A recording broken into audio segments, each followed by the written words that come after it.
673 men rode into a valley that October morning, their sabers drawn, their horses thundering across the rocky terrain. They were some of the finest cavalry in the world, British aristocrats and hardened soldiers alike, charging directly toward a Russian artillery battery that was already loading canister shot into their cannons. To their left, Russian guns firing into their flank. To their right, more Russian guns doing the same. And directly ahead, at the end of that mile and a quarter long valley, a wall of artillery, infantry, and cavalry that outnumbered them 10 to 1. Every man in that charge knew they were riding toward death. They knew it because they could see it. The Russian position wasn't hidden. It wasn't a surprise. It was sitting right there at the end of a valley that would later be called the Valley of Death, and they rode straight into its throat anyway. Why? Because someone, and to this day, historians still argue about exactly who had given an order so vague, so poorly communicated, and so catastrophically misunderstood that it sent nearly 700 of Britain's elite cavalrymen charging the wrong objective entirely. When the French General Pierre Bosquet watched the Light Brigade begin their doomed advance, he uttered what would become one of the most famous military quotations in history: "C'est magnifique, mais ce n'est pas la guerre." It is magnificent, but it is not war. And then he added something that historians often leave out: "C'est de la folie." This is madness. He was right. It was madness. But here's the thing that makes the charge of the Light Brigade so extraordinary. It wasn't an isolated incident of incompetence in an otherwise well-run military campaign. It was just the most dramatic example of a war so badly managed, so thoroughly bungled, and so completely defined by stupidity at every level that it almost seems like satire. Welcome to the Crimean War, the conflict that historians have called the first modern war, the most unnecessary war of the 19th century, and quite possibly the most incompetent military adventure in recorded history. This is a story of empires colliding over nothing, generals who couldn't read maps, officers who brought their personal yachts to a war zone, and a military medical system so broken that more soldiers died from disease and neglect than from enemy fire. It's a story of heroism wasted on tactical disasters, of courage squandered by stupidity, and of a war that changed absolutely nothing except to prove, beyond any shadow of a doubt, that the people running the British Army had no idea what they were doing. So how did we get here? How did the mightiest empire on earth send its soldiers into a meat grinder on a peninsula in the Black Sea for reasons that barely made sense even at the time? Let's go back to the beginning. To understand the Crimean War, you need to understand that Europe in the 1850s was essentially a powder keg with about a dozen different fuses, and everyone kept lighting matches just to see what would happen. The major powers Britain, France, Russia, Austria, and Prussia had been dancing around each other since Napoleon's defeat at Waterloo in 1815, maintaining an uneasy balance of power that nobody quite trusted, but everyone agreed was better than another continental bloodbath. At the center of this geopolitical tension sat the Ottoman Empire, which by the mid-19th century had earned a rather unflattering nickname, the Sick Man of Europe. The Ottomans had once controlled a territory stretching from the gates of Vienna to the Arabian Peninsula, but those days were long gone. By 1850, the empire was in steep decline, corrupt, militarily weak, and barely holding together its remaining European territories. Everyone knew it was only a matter of time before the whole thing collapsed, and everyone had very strong opinions about who should pick up the pieces when it did. Russia, under Tsar Nicholas I, had the most ambitious designs. Nicholas saw himself as the protector of Orthodox Christianity, and the Ottoman Empire contained millions of Orthodox Christian Slavs, Greeks, Armenians, and others who chafed under Muslim rule. Nicholas wanted influence over these populations. He wanted warm water ports in the Mediterranean.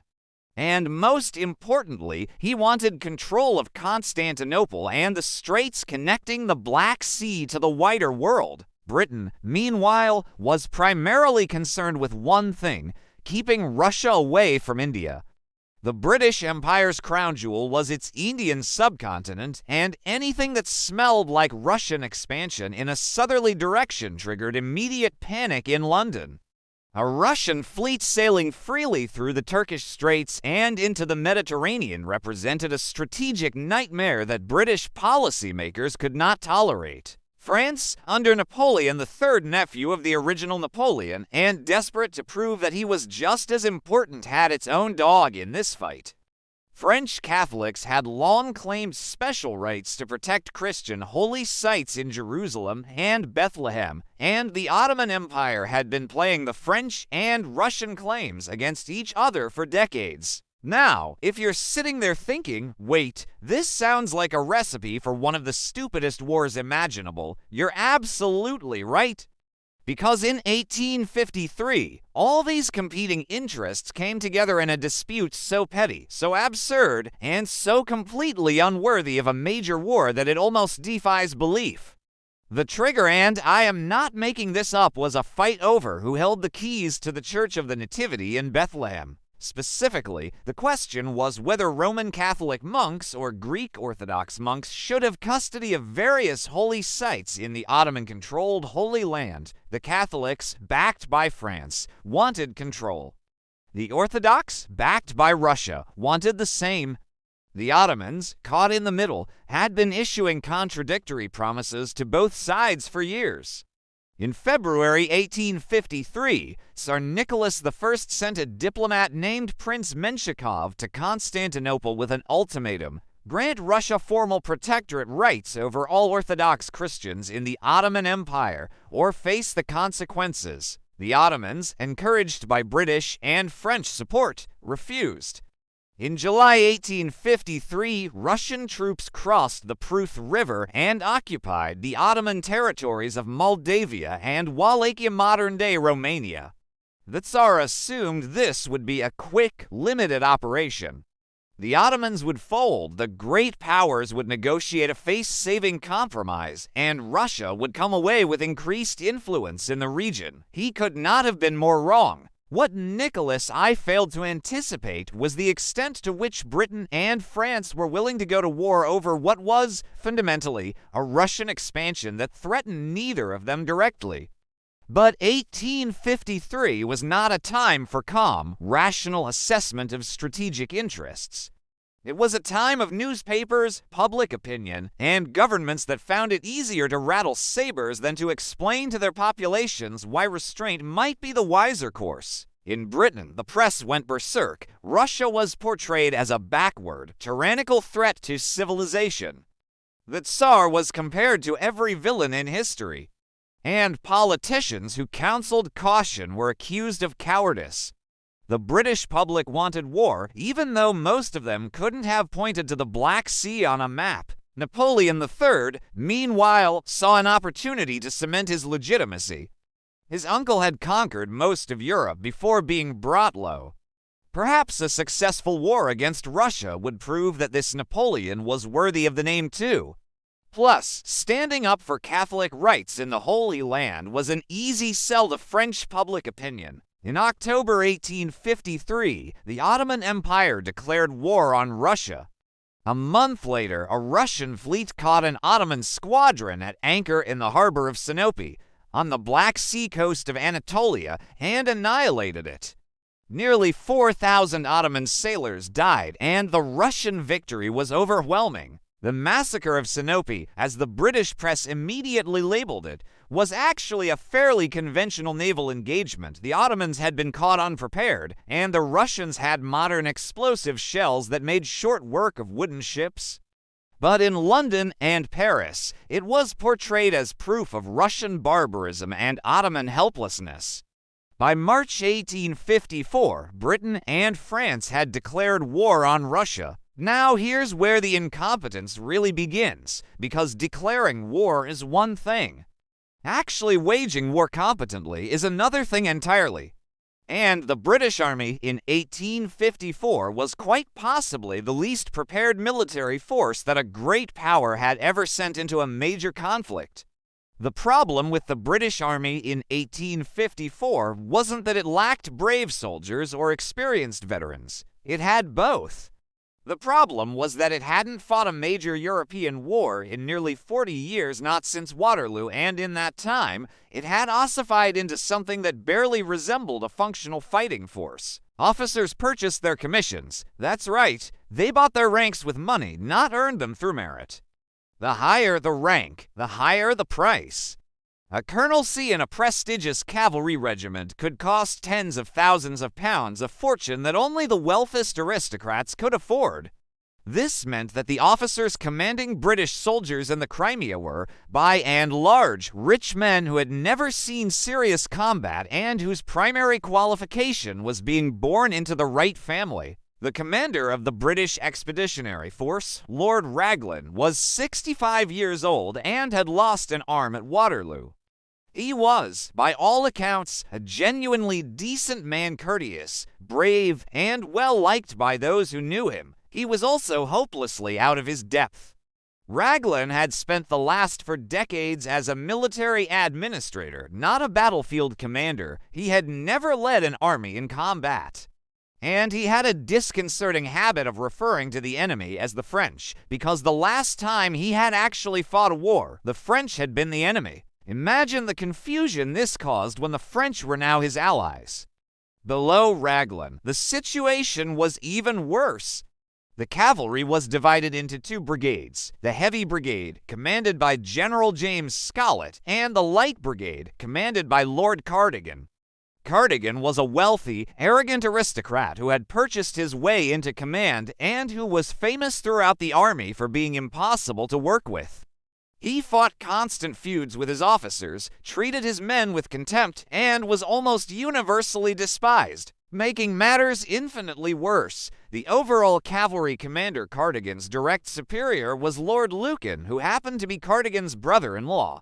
And the 2 men absolutely hated each other. Their mutual loathing was legendary.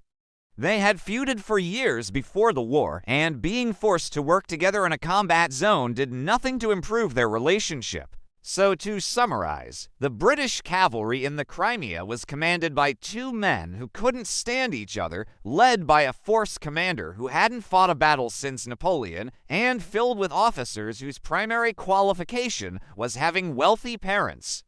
What could possibly go wrong? The Allies, Britain, France, and the Ottoman Empire initially planned to force Russia out of Moldavia and Wallachia through a show of force. But by the time their armies were ready, Austria had pressured Russia into withdrawing from the territories anyway, making the whole expedition seemingly pointless. But nobody wanted to go home. The newspapers had been screaming about Russian aggression for months. Public opinion demanded action, and politicians in London and Paris had promised their voters a decisive blow against the Tsar, so they decided to attack the Crimean Peninsula itself. The strategic objective was Sevastopol, Russia's main naval base on the Black Sea. If the Allies could capture Sevastopol and destroy the Russian Black Sea Fleet, they would eliminate Russia's naval power in the region and, presumably, force the Tsar to sue for peace. In September 1854, an allied force of approximately 60,000 men, British, French, and Turkish, landed on the western coast of the Crimea, about 30 miles north of Sevastopol. The plan was straightforward: march south, defeat any Russian forces in the way, and lay siege to the port. The landing itself was a disaster. There were no proper supply arrangements, no medical facilities prepared, and no clear plan for what to do if the Russians decided to contest the beachhead. The British soldiers stumbled ashore with full packs, inadequate water, and officers who had no idea where they were supposed to go. Fortunately or unfortunately, depending on your perspective, the Russians did not seriously contest the landing. The Allied force was able to get ashore and begin its march south. A few days later, they encountered the Russian army. The Battle of the Alma, fought on September 20th, 1854, was the first major engagement of the Crimean War, and it set the tone for everything that would follow. A story of individual heroism undermined by collective incompetence, of soldiers fighting brilliantly despite their leader's best efforts to get them killed. The Russian commander, Prince Menshikov, yes, the same diplomat who had delivered the ultimatum to Constantinople, had positioned approximately 35,000 troops on high ground overlooking the Alma River. The Allied approach was obvious, the terrain favored the defense, and the Russians had artillery positioned to sweep the river crossings with fire. A competent general on the Russian side might have made the Alma a catastrophic defeat for the Allies. But Menshikov was not a competent general. He was a diplomat playing soldier, and his defensive positions were poorly coordinated, his reserves badly placed, and his retreat route inadequately planned. The Allied assault was hardly a model of military efficiency either. The French attacked on the left, closest to the sea, and managed to outflank the Russian position through ground that Menshikov had assumed was impassable. The British attacked on the right, directly into the teeth of the Russian defenses, and won through sheer bloody-minded determination rather than tactical brilliance. Lord Raglan spent much of the battle out of contact with his subordinates, having ridden forward to observe the fighting from a position so advanced that he was practically behind Russian lines. At one point, he was closer to the Russian artillery than to his own infantry. His staff officers thought he had lost his mind. The British soldiers, meanwhile, attacked up the slopes into murderous fire, broke through the Russian positions, and drove the enemy from the field. It was a victory, a clear, undeniable victory, but it came at a cost of over 2,000 Allied casualties, and it achieved far less than it should have. Because after the battle, the Allies stopped. The road to Sevastopol was open. The Russian army was in retreat, demoralized and disorganized. A quick pursuit might have allowed the Allies to storm the city before its defenses could be properly organized. But Lord Raglan and his French counterpart, Marshal Saint-Arnaud, chose to rest their troops and approach the objective cautiously. By the time the Allies reached Sevastopol, the Russians had fortified it into one of the strongest defensive positions in military history. What should have been a quick assault became a siege that would last nearly a year, and as the Allies settled in for a long winter outside the city walls, the real incompetence was only beginning.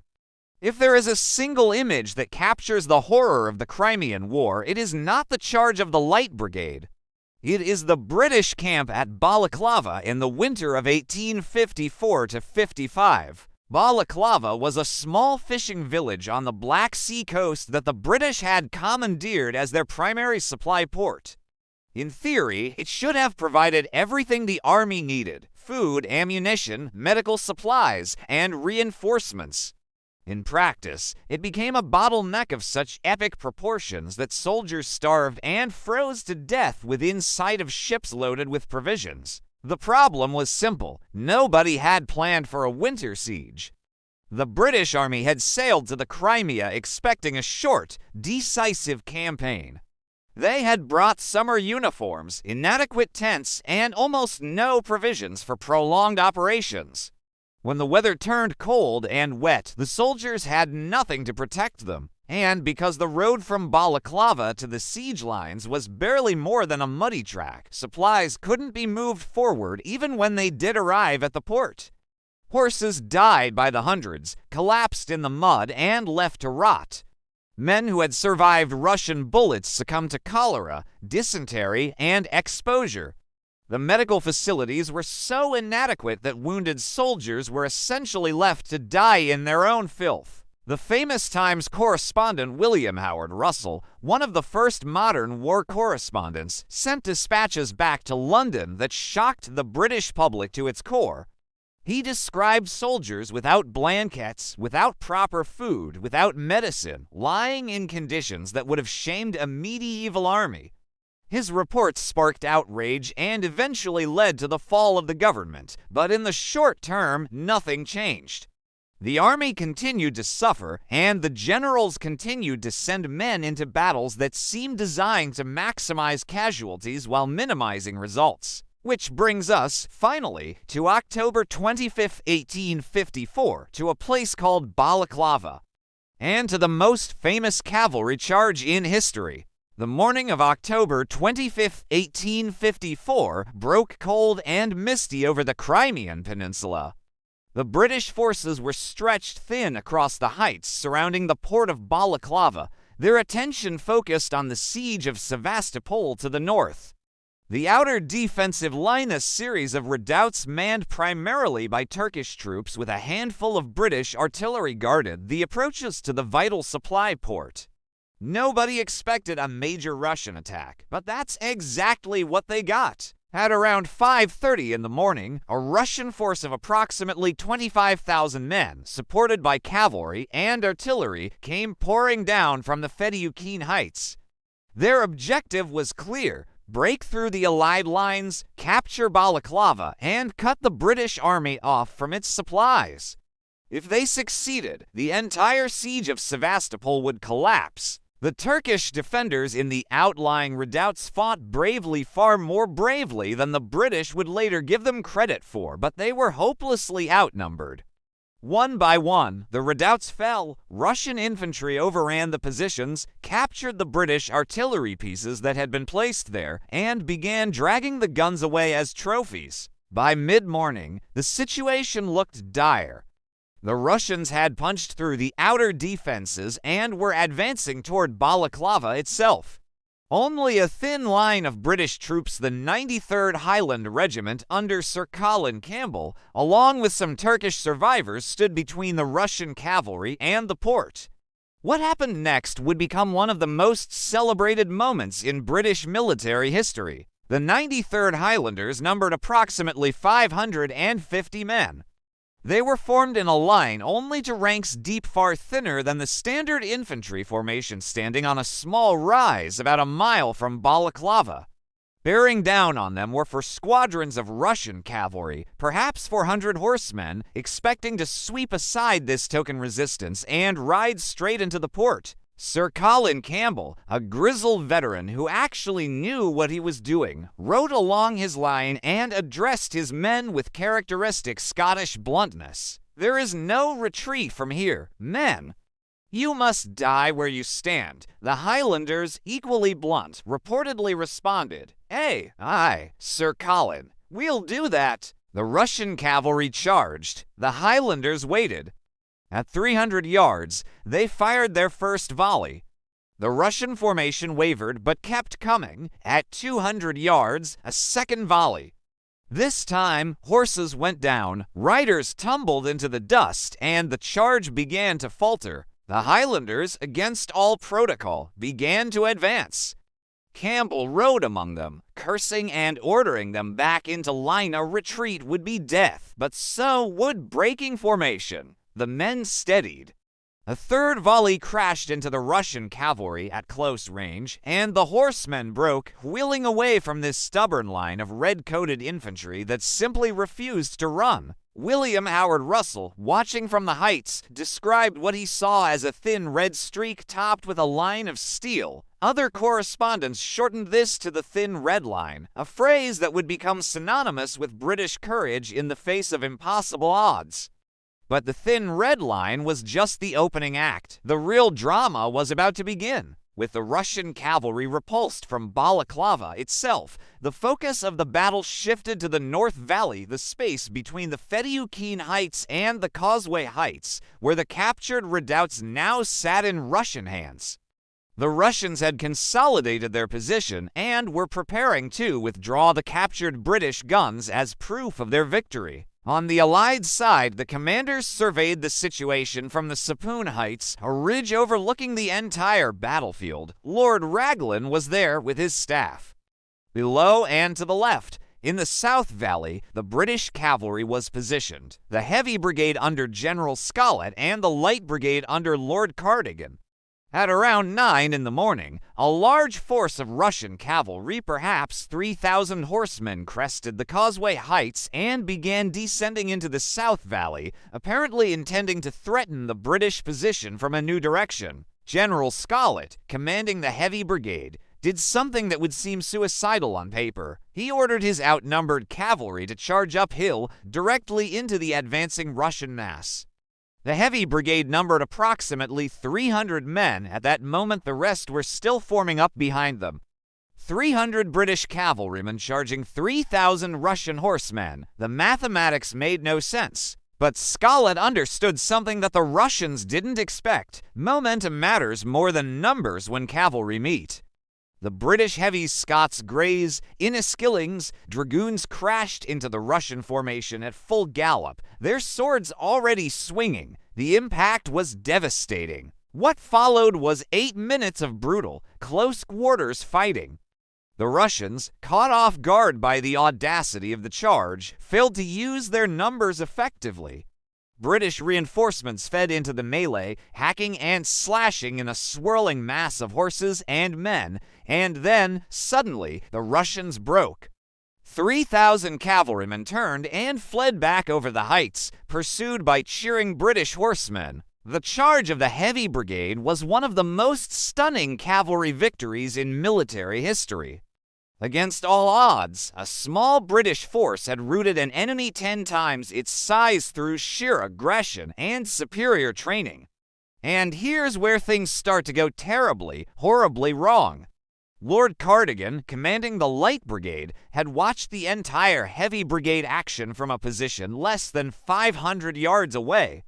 His men had sat on their horses, sabers drawn, waiting for the order to join the fight. The order never came. Why? Because Cardigan had been told to hold his position and await further instructions.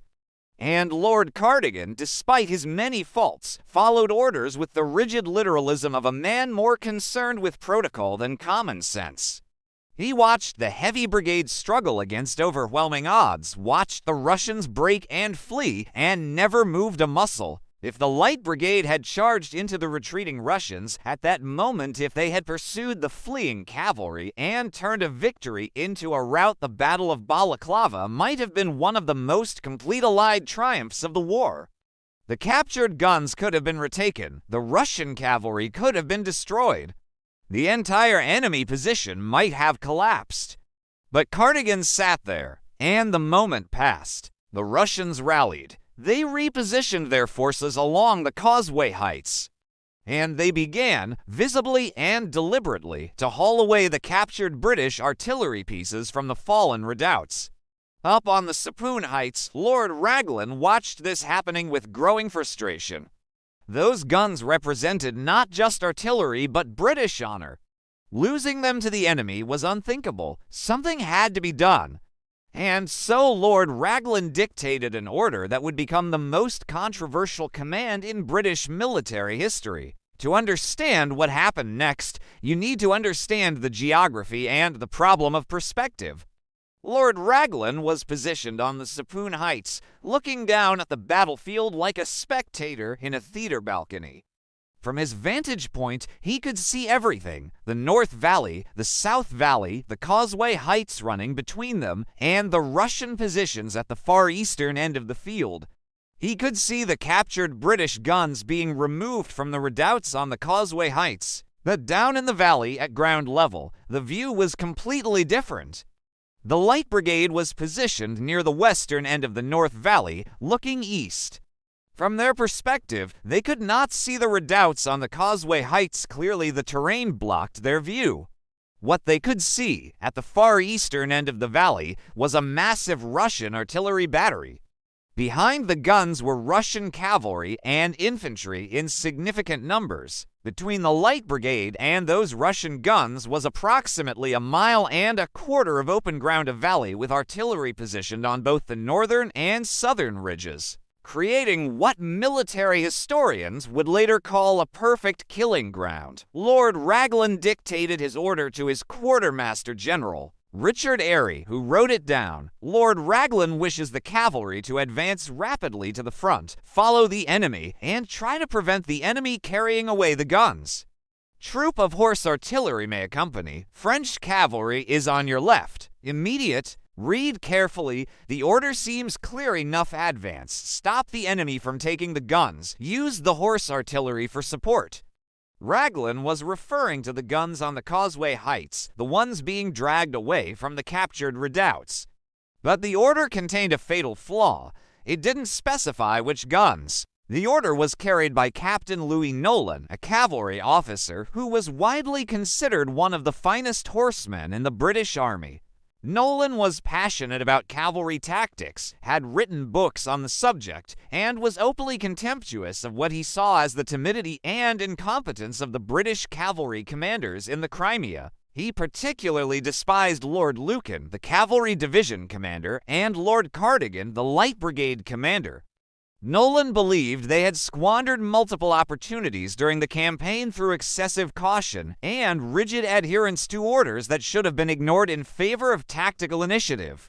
Nolan galloped down from the heights and delivered the written order to Lord Lucan. Lucan read it, and his face darkened with confusion. "Attack which guns?" he demanded. From Lucan's position, he could not see the redoubts on the Causeway Heights where the British guns were being removed.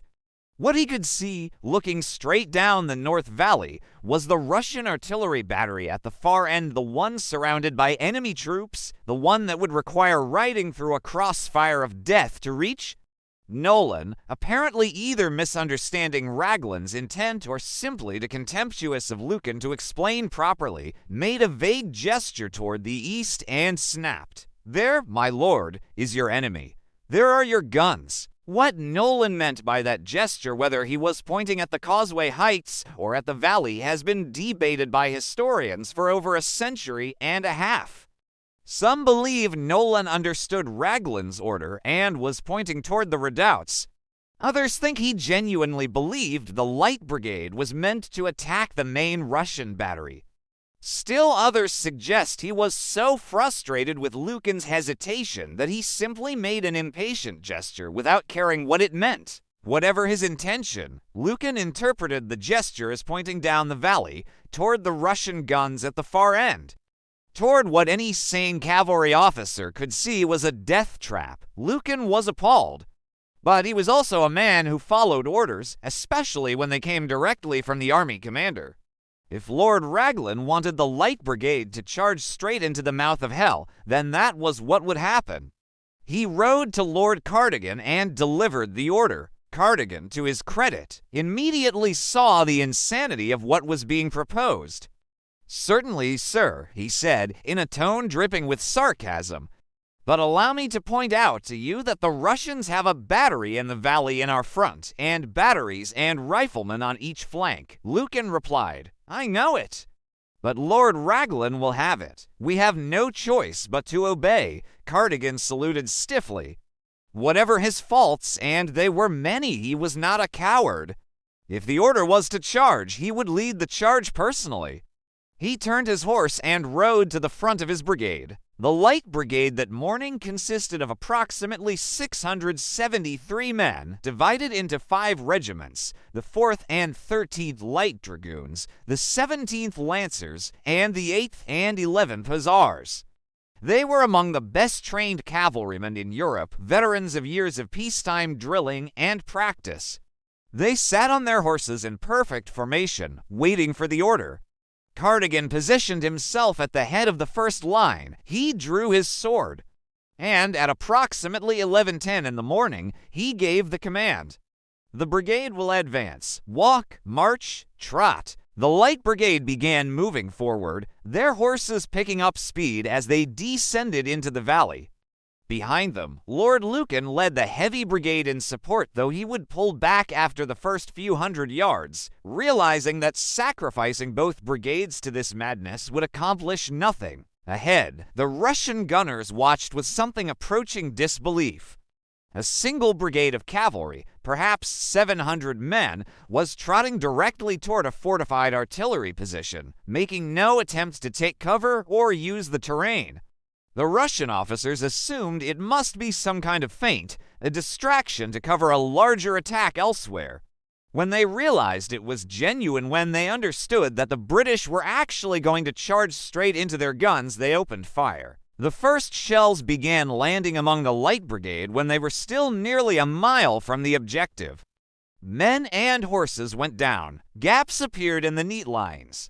The formation began to lose its cohesion as survivors swerved around the dead and dying. Captain Nolan, who had been riding with the Light Brigade, suddenly spurred his horse forward, racing ahead of Cardigan toward the front of the formation. He was waving his sword and shouting something no one could hear, what over the noise of the guns. Some historians believe he realized at that moment that the brigade was charging the wrong objective, that he was trying to redirect them toward the Causeway Heights. Others think he was simply caught up in the excitement and rushing forward. We'll never know for certain. A shell fragment struck Nolan in the chest, killing him instantly. His horse carried his body forward, his dead hands still raised, his mouth still open in whatever message he had been trying to deliver. Then the body slumped and fell. The Light Brigade rode on. As the formation advanced, the fire intensified. Russian batteries on the Fedyukhin Heights to the north and the Causeway Heights to the south began pouring rounds into the cavalry from both sides. The valley became a corridor of death, with shells and grape shot tearing through the British lines from 3 directions simultaneously. Cardigan, riding at the front, never looked back. He maintained a steady pace, his sword extended, his posture ramrod straight. Years later, survivors would describe him as almost supernaturally calm, as if the carnage around him was happening to someone else. The pace increased. Walk became trot. Trot became canter. And then, with perhaps 400 yards to go, canter became the full gallop of a cavalry charge. The Russian gunners, to their credit, stood their ground until the last possible moment, loading and firing as fast as they could work their pieces. But cavalry at full charge covers ground with terrifying speed. The British horsemen burst through the gun smoke and crashed into the battery, sabers swinging. The first line of the Light Brigade, led by Cardigan himself, swept through the Russian guns and out the other side. The second and third lines followed, engaging the Russian cavalry and infantry positioned behind the battery. For a few minutes of desperate hand-to-hand fighting, the Light Brigade actually held their objective.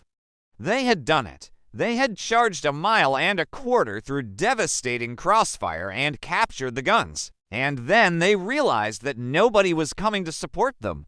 The heavy brigade had withdrawn. The infantry was too far away. And the Russians, recovering from their initial shock, were bringing up massive reinforcements to surround and annihilate the survivors. The retreat was worse than the charge. The Light Brigade had to ride back through the same valley, through the same crossfire, with the same guns now reloaded and waiting. But this time, there were far fewer of them. The horses were exhausted. The formation had disintegrated into scattered groups of survivors. The Russians pursued, their cavalry harrying the retreating British, cutting down stragglers and wounded. Only a counterattack by the French chasseurs de Frique, who charged the Russian guns on the Fedyukhin Heights, prevented the destruction from being total. When the survivors finally staggered back to the British lines, the full scale of the disaster became clear. Of the 673 men who had begun the charge, approximately 110 were killed and another 160 wounded, a casualty rate of over 40%. But the losses in horses were even more devastating. Nearly 500 horses killed, wounded, or too badly injured to save. The Light Brigade had ceased to exist as an effective fighting force. Cardigan, remarkably, survived without a scratch. He rode through the entire charge, through the battery, and back again, and emerged without a single wound. He would later face accusations of cowardice for returning so quickly, accusations that were almost certainly unfair, given that he had led from the front the entire way. Lucan, Raglan, and the British command immediately began blaming each other. Raglan accused Lucan of misunderstanding the order. Lucan blamed Nolan for delivering it unclearly. Everyone blamed Cardigan for not stopping the charge when it became obvious it was suicidal. The truth, of course, was that everyone shared responsibility. Raglan's order was vague. Airy's written version lacked crucial specifics. Nolan's delivery was ambiguous at best. Lucan failed to seek clarification. Cardigan followed orders without applying judgment. And the entire chain of command, from top to bottom, was so broken by personal feuds, aristocratic privilege, and rigid adherence to hierarchy that a clearly insane order was obeyed without question. The French General Bosquet had it right. It was magnificent, but it was not war. It was madness. The charge of the Light Brigade was over. The dead lay scattered across the North Valley, their bodies already being stripped by Russian soldiers and local scavengers. The wounded who could not crawl to safety were left where they fell, some for hours, some forever.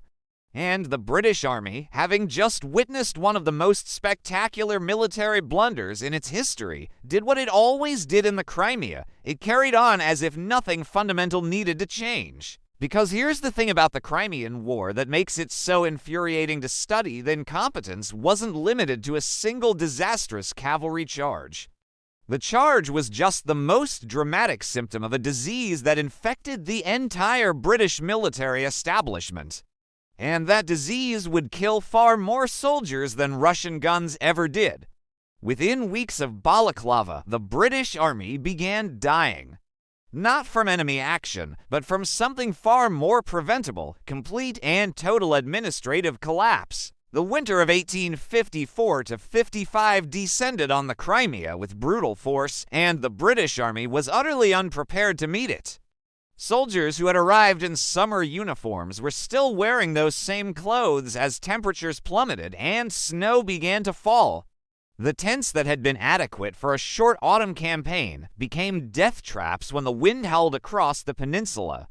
Men huddled together for warmth, shivering through nights that seemed endless. But the cold was only part of the problem. The real killer was logistics, or rather, the complete absence of anything resembling functional logistics. Balaclava Harbor, the British Army's lifeline, had become a nightmare of inefficiency.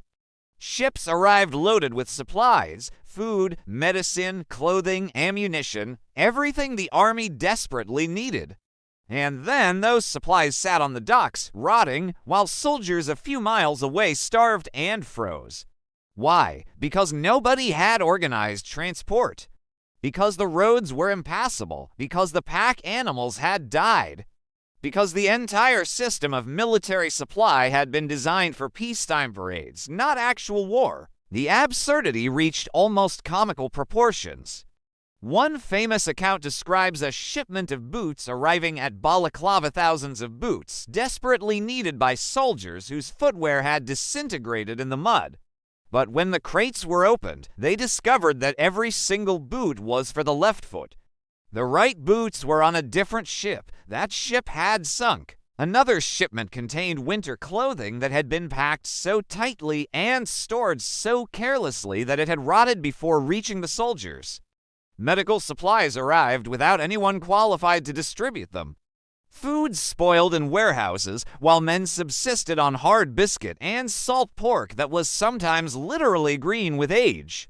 The British Army was dying not because it lacked resources, but because it lacked the basic organizational competence to move those resources from point A to point B. And then there were the hospitals. The primary British military hospital was located at Scutari, across the Black Sea in modern-day Turkey. Wounded and sick soldiers were loaded onto ships at Balaclava, transported across 300 miles of open water, and deposited at a facility that defied description. Scutari was not a hospital in any meaningful sense of the word. It was a death factory.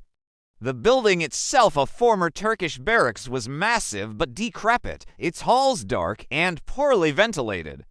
The sewers beneath it were blocked, causing human waste to seep up through the floors. Rats scurried opally through the wards. The drinking water was contaminated. And the doctors, such as they were, had almost nothing to work with. When wounded soldiers arrived at Scutari, they were often laid on the bare floor, without beds, without blankets, without clean clothing. Their wounds went undressed for days. Infections spread from man to man. Cholera, dysentery, and typhus ripped through the wards, killing men who might have survived their battlefield injuries if anyone had provided basic sanitation. The mortality rate at Scutari during the winter of 1854 to 55 was approximately 40%. That means nearly half of every soldier admitted to the hospital died not from their wounds, but from the hospital itself. More British soldiers died at Scutari than in all the battles of the war combined, and for months the British military establishment did nothing. The doctors blamed the soldiers for their own weakness. The officers blamed the doctors for their incompetence. The government blamed everyone and took responsibility for nothing. The whole system was designed to deflect accountability, and it worked perfectly. Men kept dying, and nobody had to answer for it, until Florence Nightingale arrived. Florence Nightingale was 34 years old when she landed at Scutari in November 1854, accompanied by 38 nurses she had personally recruited and trained.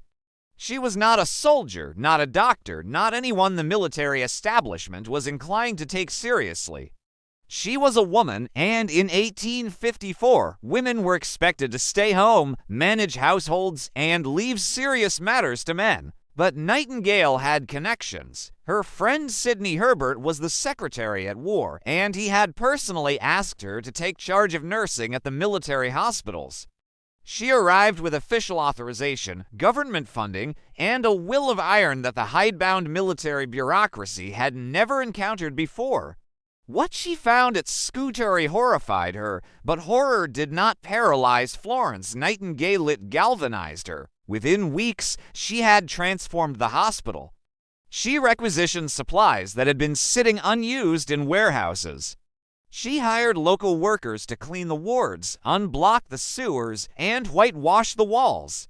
She established proper laundries so soldiers could wear clean clothes. She set up kitchens that served edible food. She created actual systems for tracking patients, distributing medicine, and ensuring that doctors' orders were actually carried out. The military doctors resented her. Many refused to cooperate.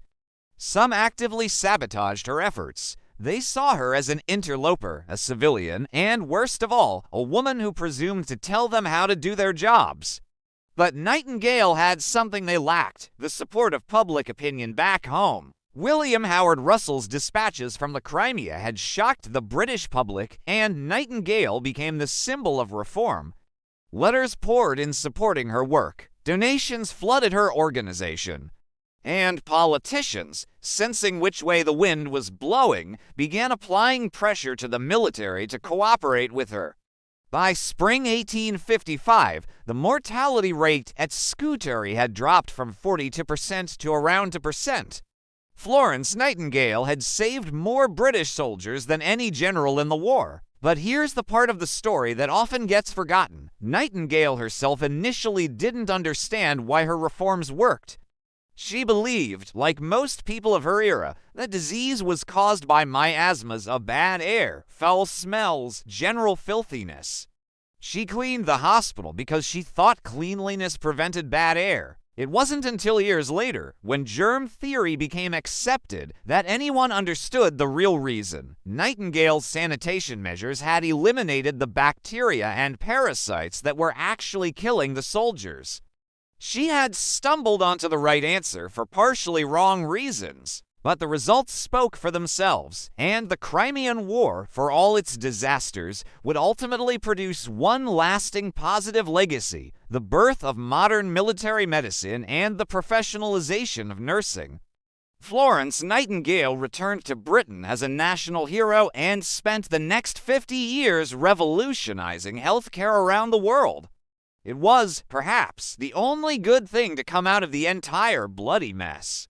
Meanwhile, the siege of Sevastopol ground on. For 11 months, the Allied army sat outside the city, bombarding its defenses and launching occasional assaults that gained a few hundred yards at the cost of thousands of lives.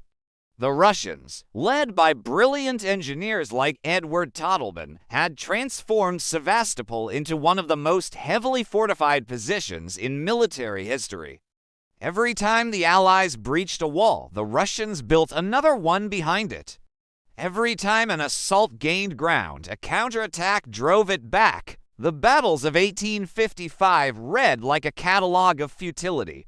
The Battle of Incompetent in November 1854, a confused, fog-shrouded melee that the British called the Soldiers' Battle because the officers had no idea what was happening and the men fought on their own initiative. The first assault on the Redan in June 1855, a bloody failure that cost nearly 2,000 British casualties for no gain whatsoever.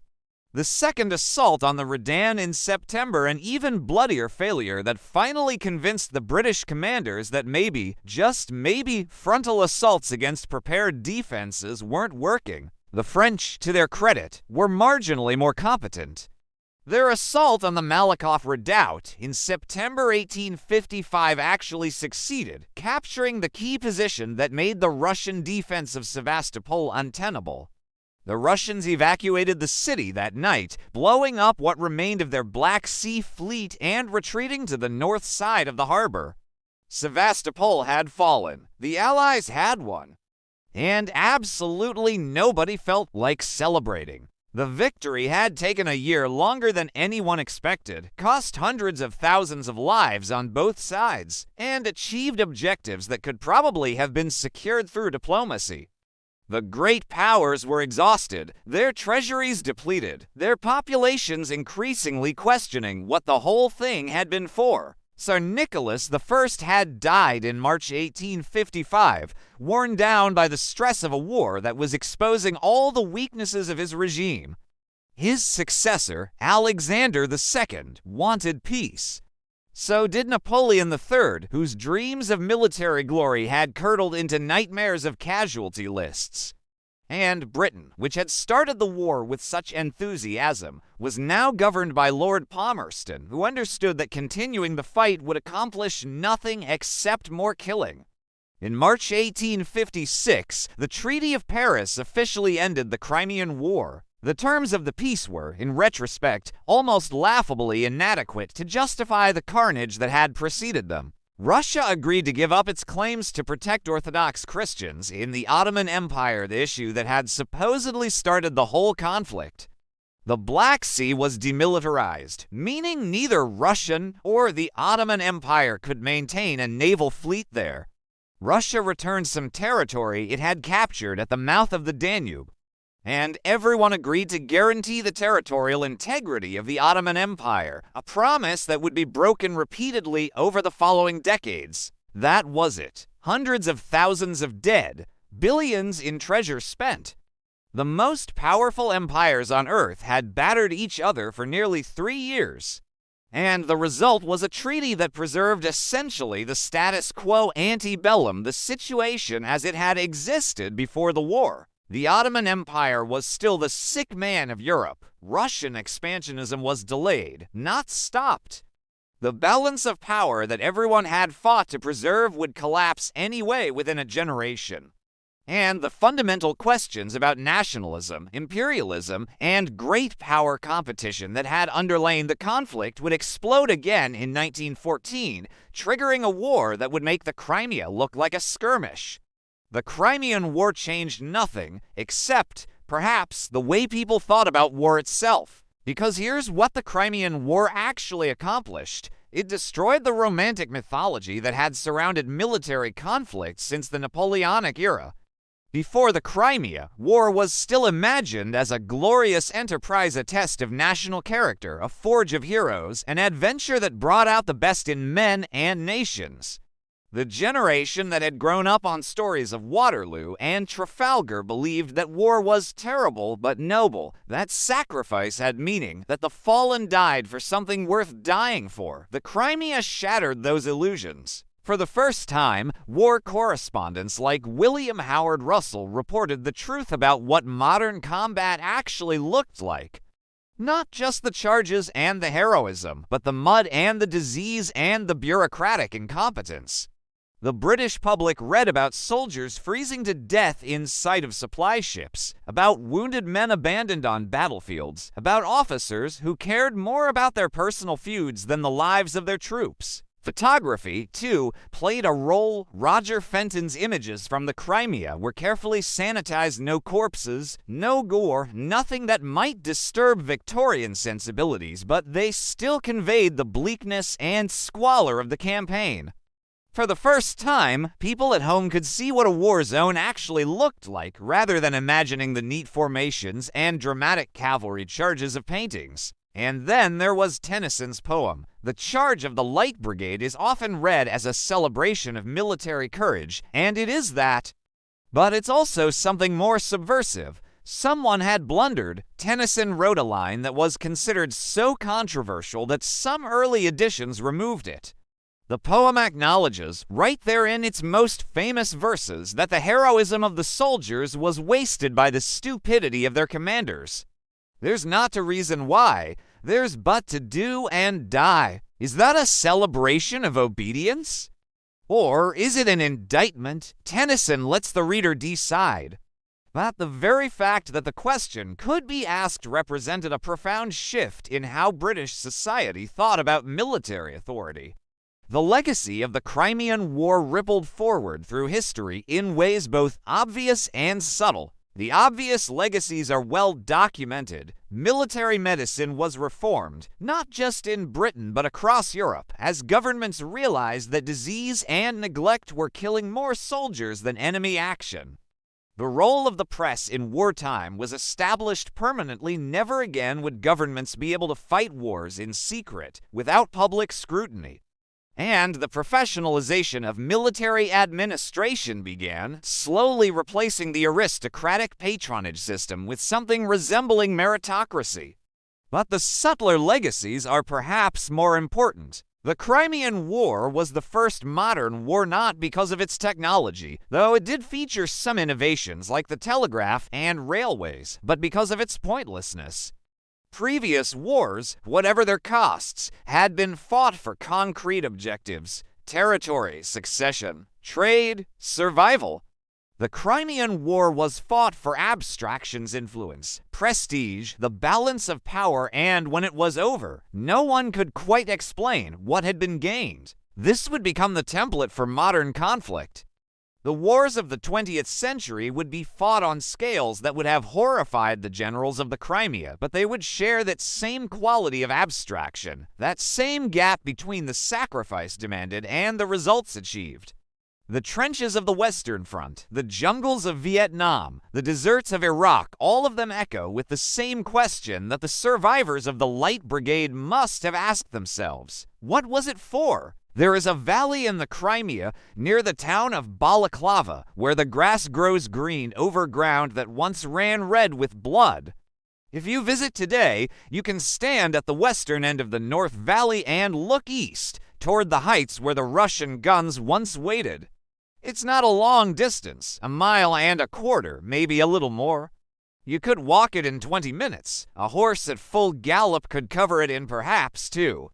But on October 25, 1854, that mile and a quarter took the Light Brigade into eternity. The men who rode that charge knew they were probably going to die.